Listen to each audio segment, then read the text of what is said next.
మన ముకుందా జ్యువెలర్స్ వారి నూతన బ్రాంచ్ ఈ నెల 28న వైజాగ్ లో ఘనంగా ప్రారంభం. ఓపెనింగ్ సందర్భంగా అన్ని జ్యువెలరీల VAపై ఫ్లాట్ 10% తగ్గింపు. No making charges.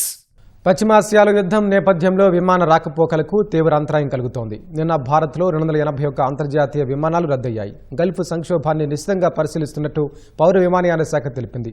యుద్ధం ప్రారంభమైనప్పటి నుంచి ప్రపంచవ్యాప్తంగా గల్ఫ్ మీదుగా రాకపోకలు సాగించే 25,000 విమానాలు రద్దయినట్లు విమానయాన రంగ విశ్లేషకులు అంచనా వేస్తున్నారు. ఇరాన్, ఇజ్రాయెల్, అమెరికా యుద్ధ ప్రభావం పౌర విమానయానంపై తీవ్రంగా పడుతోంది. నిత్యం వందలాది విమానాలు రద్దవుతున్నాయి. భారత్ నుంచి అంతర్జాతీయ విమానాల సంఖ్య రోజురోజుకు తగ్గుతోంది. యుద్ధ భయాలతో అనేక విమానయాన సంస్థలు తమ సేవలను పరిమితం చేస్తున్నాయి. గురువారం 281 అంతర్జాతీయ విమానాలు రద్దయ్యాయి. ఒక్క ముంబై, ఢిల్లీ, బెంగళూరు విమానాశ్రయాల్లోనే కనీసం 170 విమానాలు రద్దయ్యాయి. పశ్చిమాసియాలో పరిస్థితులను నిశితంగా పరిశీలిస్తున్నామని పౌర విమానయాన శాఖ ఓ ప్రకటనలో తెలిపింది. ప్రయాణికులు తమ ప్రయాణ షెడ్యూల్, ఎయిర్లైన్స్ నుంచి వచ్చే అప్డేట్స్ ను ఎప్పటికప్పుడు తెలుసుకుంటూ ఉండాలని సూచించింది. సౌదీ అరేబియా, ఒమన్ వాయు మార్గాలు తెరుచుకోవడంతో జెడ్డా, మస్కట్ కు విమాన సేవలను ఎయిర్ ఇండియా ఎక్స్ప్రెస్ పునరుద్ధరించింది. దుబాయ్, మస్కట్, రస్ అల్ ఖైమాకు ఈ 2 ఎయిర్లైన్స్ ప్రత్యేక అదనపు ఫ్లైట్లను నడుపుతున్నట్లు తెలిపాయి. పశ్చిమాసియాలో పరిస్థితుల నేపథ్యంలో ఆ ప్రాంతంలోని ఇతర నగరాలకు ఈ నెల 10 వరకు సేవలను రద్దు చేస్తున్నట్లు ఎయిర్ ఇండియా గ్రూప్ ప్రకటించింది. మరోవైపు ఇవాళ పశ్చిమాసియాలోని 8 నగరాలకు 17 విమానాలను నడుపుతున్నట్లు ఇండిగో తెలిపింది. రేపటి వరకు అబుదాబి, దోహా, రియాద్, కువైట్ కు విమానాలు రద్దు చేస్తున్నట్లు ఆకాశ ఎయిర్ తెలిపింది. మరోవైపు అబుదాబి నుంచి ప్రత్యేక విమానంలో పలువురు ప్రయాణికులు హైదరాబాద్ చేరుకున్నారు. UAEలో పరిస్థితులు, అనుభవాలను పంచుకున్నారు. నేను US నుండి హైదరాబాద్ వస్తున్నప్పుడు ఖతార్లో స్టక్ అయిపోయాను.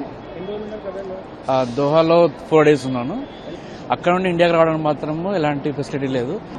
వార్ సిచ్యువేషన్ అంటే దోహాలో అయితే లైక్ నేను 2-3 times సౌండ్స్ విన్నాను, బాంబ్ అది వార్ సౌండ్స్ అయితే విన్నాను.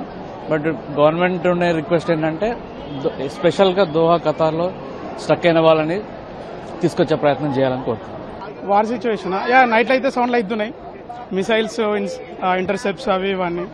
బట్ టెరిఫిక్ గానే ఉండే కానీ గవర్నమెంట్ హ్యాండిల్ చేసింది బాగా ప్యాసింజర్స్ ఎస్పెషల్గా. So hopefully it ends very soon. వారు ఒక్క రోజు అనిపించింది, కాకపోతే ఏం భయం ఏమనిపించలే. ఎక్కడనో వేస్తుండ్రు, సిటీలో అయితే ఏం లేదు, పర్వాలేదు, బాగానే ఉంది. చేసుకున్నారు, మాకేం లోటు లేకుండా వేసిండ్రు, ఫుడ్ పెట్టిండ్రు, అన్ని పెట్టిండ్రు, మంచిగా చూసుకున్నారు. మాకు ఎయిర్పోర్ట్ కూడా ఫ్రీ బస్సెస్ పెట్టిండ్రు, సెక్యూరిటీ హై సెక్యూరిటీ. భయం వేసింది కానీ పర్వాలేదు, బాగానే ఉంది. I think it was okay. It was not very scary to the extent कि आपको डर लगे अपनी लाइफ का, बिकॉज सिटी में काफ़ी अच्छी अकोमोडेशन थी. बट हाँ, अगले दिन जैसे पता चलता था कि दुबई में ये हुआ है, UAE में ये हुआ है, तो you could feel that worry. I would like to say at least India में हमें यहाँ बैठ के इतनी टेंशन नहीं होती है, because I feel we are well prepared. I think उन लोगों के लिए it was a new situation, so they were trying to deal with it. I think our government knows how to deal with this much better. But हाँ, वैसे government के according देखा जाए तो मतलब वैसे सिचुएशन ठीक है कि आप वहाँ घूम फिर सकते हैं, बाहर निकल सकते हैं, वो इशू नहीं है. बट हाँ, फ्लाइट्स का बहुत ज़्यादा इशू है, तो वो था.